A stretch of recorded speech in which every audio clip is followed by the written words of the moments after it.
러시아가 중국으로 향하는 가스관을 잠갔습니다. 이유는 유럽으로 향하는 가스관을 잠글 때와 마찬가지로 정기 점검입니다. 하지만 속을 들여다보면 사정이 다릅니다. 중국이 러시아에서 수입한 LNG를 유럽 등에 되팔았다는 의혹이 제기됐기 때문입니다. 제주는 곰이 넘고 돈은 왕서방이 번다는 말이 나올 법도 합니다. 22일 러시아 국영 가스업체 가스프롬은 중국에 가스를 공급하던 시베리아의 힘 가스관을 일주일간 가동 중단한다고 밝혔습니다. 가스프롬은 예정된 점검 작업을 위한 공급 중단이라고 설명했습니다. 중단 기간은 22일부터 29일까지입니다. 로이터 통신에 따르면 가스프롬은 중국 석유 천연가스 그룹과 계약에 따라 매년 봄과 가을 두 차례씩 시베리아의 힘 가스관 정기 점검을 실시합니다. 러시아는 2019년 12월부터 동시베리아의 최대 규모인 차얀다 가스선에서 생산한 가스를 길이 2,000km 이상의 시베리아의 힘 가스관을 통해 중국에 공급하고 있습니다. 가스프롬은 앞서 연간 380억 세제곱미터 규모의 시베리아의 힘 가스관을 가동하며 2022년 가스 공급 규모가 150억 세제곱미터에 달할 것으로 추산했습니다. 이후 회사는 공급 물량이 계속 증가하고 있다는 것 외에 구체적인 공급량을 밝히지 않고 있습니다.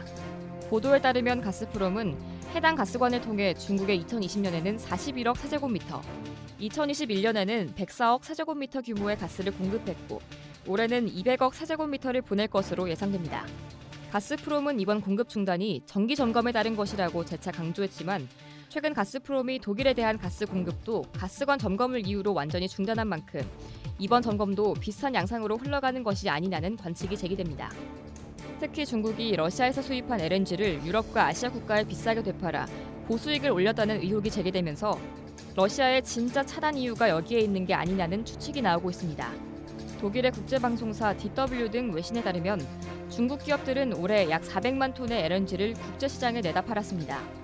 이는 상반기 유럽 가스 소비량의 약 7%에 해당합니다.